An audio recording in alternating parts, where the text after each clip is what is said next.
بسم الله الرحمن الرحيم الرحمن علم القرآن خلق الإنسان علمه البيان الشمس والقمر بحسبان والنجم والشجر يسجدان والسماء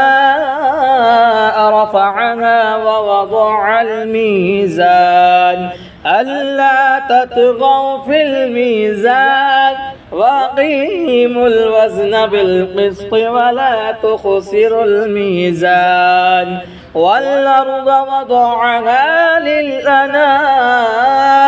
فيها فاكهة والنخل ذات الأكمام والحب ذو العصف والريحان فبأي آلاء ربكما تكذبان